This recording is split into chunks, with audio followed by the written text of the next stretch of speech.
Les secrets de l'attraction par Christian Godefroy. Publié par le Club Positif www.club-positif.com. Partie 4. Faites le grand ménage. Certaines personnes restent pour moi des énigmes. Ce sont celles qui se trompent en consacrant beaucoup de temps à la mise au point de leurs excuses. Elles consacreraient ce même temps à vaincre leurs faiblesses qu'elles n'auraient plus besoin d'excuses. Elbert Hubbard. Vais-je vous demander de vous armer d'un grand balai, de votre plumeau et de partir à la traque de la poussière? Eh bien non. Par contre, par grand ménage, j'entends en fait un ménage intérieur. C'est dans votre tête qu'il s'agit à présent de faire la chasse aux moutons, pas dans votre couloir ou dans votre salle de bain. Cette première étape est essentielle. Nous avons une tendance naturelle, très humaine, à accumuler toutes sortes de choses inutiles, que ce soit matériellement ou affectivement. Vous allez à présent faire une petite chasse aux sorcières afin de traquer, de mettre à jour et d'éliminer les vieilles croyances qui vous ont lié les mains jusqu'à ce jour. Il s'agit également de savoir enfin, avant d'aller plus loin, ce que vous voulez obtenir dans votre vie. Tout cela vous paraît évident? Tant mieux, vous irez plus vite. Mais croyez-moi, ce n'est généralement pas si simple qu'on ne le croit. De quoi avez-vous peur?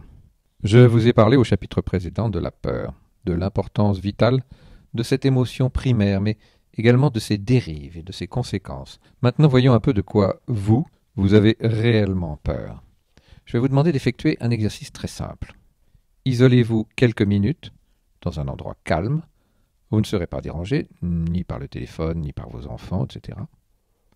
Ensuite, asseyez-vous et respirez profondément, calmement, par le ventre, comme lors de l'exercice précédent.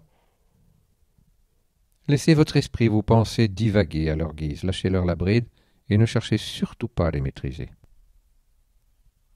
Vous avez devant vous une grande feuille de papier et vous allez écrire toutes les peurs, même les plus saugrenues, qui vous viennent en tête. Ça peut être n'importe quoi. Ne vous limitez pas et ne vous censurez pas. Je vous donne quelques exemples parmi les plus courantes. J'ai peur de perdre mon emploi parce que je vais être au chômage et je ne retrouverai pas d'autre avant longtemps. J'ai peur que mon roman, mon projet, ma chanson, ma peinture ne soit pas valable, donc je préfère ne pas tenter le grand saut. J'ai peur d'être seul.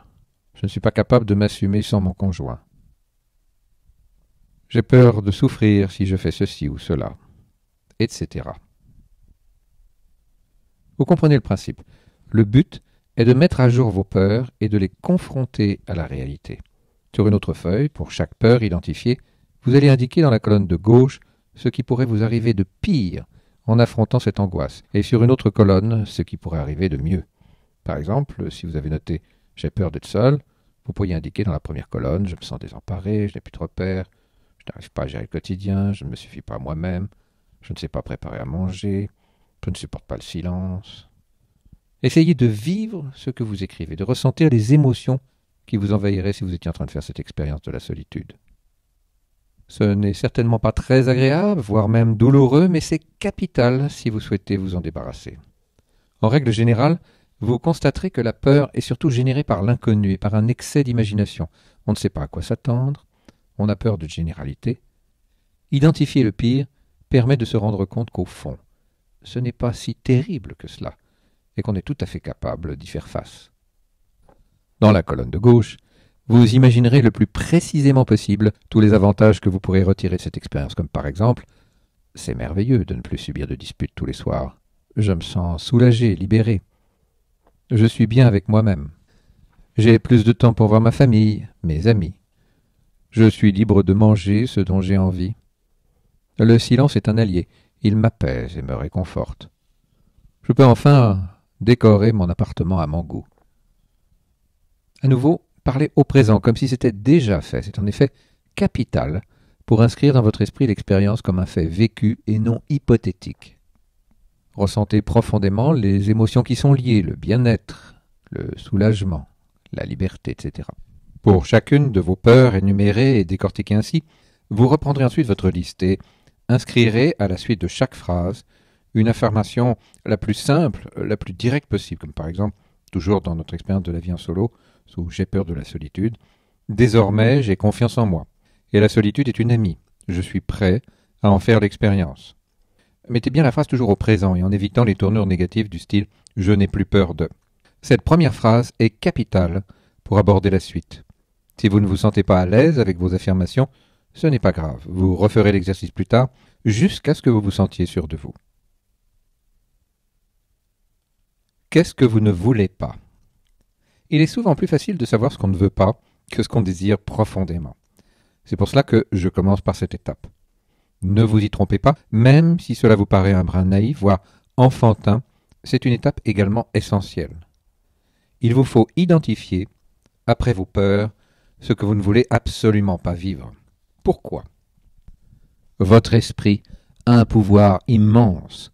Vous attirez à vous dans le monde extérieur ce que vous cristallisez dans votre esprit par votre attention. Inconsciemment, vous savez déjà ce que vous ne voulez pas, mais l'attention que vous portez sans vous en rendre compte à ces faits hypothétiques vous pousse quelquefois, sans vous en rendre compte, à les rendre réels. D'où l'importance pour vous de les identifier pour ne plus leur accorder aucun pouvoir. C'est exactement le même principe que pour vos peurs, en fin de compte, et vous procéderez exactement de la même manière. Voici une petite liste d'exemples de ce que vous pouvez ne pas vouloir. Je ne veux pas passer ma vie à faire un travail que je n'aime pas. Je ne veux pas passer à côté du grand amour. Je ne veux pas être pauvre. Je ne veux pas quitter cette vie sans avoir voyagé dans le monde entier. Je ne veux pas qu'on me fasse du mal, etc. À chaque fois que vous avez identifié ce que vous ne voulez pas, écrivez sur une autre page une phrase, une affirmation résolument optimiste, comme par exemple « J'ai désormais un travail que j'adore » ou « J'ai confiance en la vie qui m'apportera un grand amour ». Lorsque vous aurez fini, relisez la première page, puis relisez la seconde, en vous imprégnant bien des sensations et des émotions les plus agréables et les plus positives. Puis, vous brûlerez la première page, et en regardant cette liste disparaître, dites-vous à voix haute « Désormais, je me consacre entièrement à ce que je veux ». Qu'est-ce que vous voulez? Vous allez maintenant vous pencher sur ce que vous désirez vraiment, sur les rêves qui alimentent en vain votre imaginaire. Vous l'avez vu, c'est l'attention que l'on accorde à nos pensées qui va les rendre matérielles ou pas. Vous avez décidé de ne plus accorder d'attention à ce que vous ne voulez pas. Maintenant, il vous faut identifier ce que vous voulez pour pouvoir enfin voir se réaliser concrètement vos rêves dans votre existence. Dès maintenant, commencez à tenir ce que j'appelle une liste des rêves. Non pas pour y raconter vos rêves nocturnes, quoique ça puisse être passionnant. Par rêve, j'entends vos souhaits, vos désirs, ce que vous avez toujours voulu faire dans votre vie. Encore une fois, ne vous limitez pas, ne vous censurez pas, même si ces rêves vous paraissent ridicules, inatteignables ou égoïstes. S'ils vous tiennent à cœur, notez-les. Notez-les tous. Cette liste peut être infinie et être alimentée tout au cours de votre vie. Simplement, pensez à ce que vous désirez maintenant pour les jours qu'il vous reste à vivre. Par exemple, ma maison à moi, voyager autour du monde, être indépendant financièrement, adopter 2 enfants, acheter une maison sur la Côte d'Azur, vaincre la faim dans le monde, devenir un chanteur célèbre, peu importe, notez, amusez-vous, faites travailler votre imagination et écoutez vos désirs, vos envies, sans penser à ce qui est réalisable ou non et sans prioriser. Cette liste de rêves vous servira ensuite dans notre prochaine étape. Qu'est-ce qui vous empêche d'avoir ce que vous voulez? Un proverbe arabe dit « Qui veut faire quelque chose, trouve un moyen. Qui ne veut rien faire, trouve une excuse. » Il faut bien dire que pour trouver des excuses, nous sommes des maîtres. Que vous n'ayez pas trouvé de moyen pour éradiquer la faim dans le monde, ça n'est guère étonnant. Oui, vous avez des excuses. Mais qu'est-ce qui vous empêche de faire partie d'un réseau qui distribue des denrées aux plus démunis? De vous investir dans une association, que ce soit la Croix-Rouge ou une autre? Absolument rien. Et si vous me dites que vous n'avez pas de temps à y consacrer, alors là, oui, ce sera une excuse. En commençant par cette action, vous ne vaincrez peut-être pas la faim dans le monde entier, mais à votre mesure, vous apporterez votre pierre à l'édifice. Prenez conscience dès à présent de toutes les excuses qui vous permettent d'expliquer la non-réalisation de vos rêves, qu'elles soient justifiées ou non.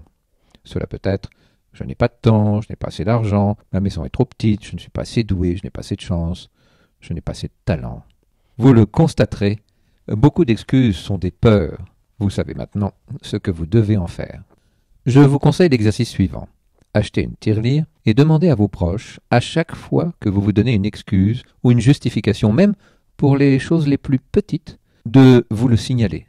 Et à chaque fois, mettez 1 euro dans la tirelire, quelle que soit l'excuse ou la justification. Préparez le terrain. Maintenant que le ménage est fait dans votre tête, il ne vous reste plus qu'à préparer le terrain chez vous. Je parle bien sûr de classement, de rangement. Dans un premier temps, vous ferez 3 cartons. Le premier sera à conserver, le deuxième à jeter, et le troisième, je ne sais pas encore. Vous pouvez vous y mettre une bonne fois pour toutes ou procéder par étapes successives, à vous de voir. Une fois que vous aurez fini, reprenez les objets que vous avez mis dans « je ne sais pas encore » et posez-vous la question « est-ce que je vais l'utiliser un jour ?» En ai-je vraiment besoin ou envie? Suivant la réponse, chaque objet devra prendre sa place dans l'un ou l'autre carton. Le carton à jeter aura 3 destinations possibles. À donner, à jeter ou à vendre. Le site marchand eBay peut s'avérer une manne pour les livres de qualité, les collections ou bien pour ce superbe pantalon en cuir dans lequel vous ne rentrez plus. Certains bibelots également. Mais je vous déconseille d'essayer de vendre un petit singe en peluche que vous aviez offert à votre fille il y a 7 ans. S'il est en bon état, donnez-le. Vous pourrez ainsi faire des heureux. Ne donnez pas non plus les choses que vous aviez entassées dans votre armoire, pull et limées, caleçons pochés aux genoux. Ce n'est pas parce que les gens connaissent des situations difficiles qu'ils doivent en plus être fagotés comme des as de pique. Jetez sans vergogne tout ce qui est en mauvais état, trop usé ou trop vieux. Pas forcément ce que vous trouverez laid, puisque la beauté est tout à fait subjective. Vendez ce qui a une quelconque valeur marchande et donnez tout le reste. Les livres de poche, par exemple, feront des heureux dans les maisons de retraite, dans les bibliothèques de village, car si vous les vendez, vous en tirerez à tout casser quelques centimes, et cela ne vaudra de toute manière pas l'effort ni surtout le temps que vous allez passer à trouver des acheteurs, à négocier et à les leur faire parvenir. Voilà, il ne vous reste plus que le carton à conserver. Ce sont des souvenirs de votre vie sans lesquels vous n'envisagez pas de continuer. Ce petit exercice a plusieurs buts. Le premier est de vous alléger, de rendre votre vie plus simple, plus claire et bien plus abordable. Pas seulement dans votre maison, dans vos armoires, mais aussi dans votre tête. C'est étonnant comme ce nettoyage va vous faire du bien, dans votre vie quotidienne comme dans votre ressenti. Vous faites le ménage, vous faites peau neuve, et vous vous mettez en lieu et place de considérer votre vie autrement, un petit pas dans les faits, un pas de géant vers votre but. Ceci conclut la partie 4 des secrets de l'attraction.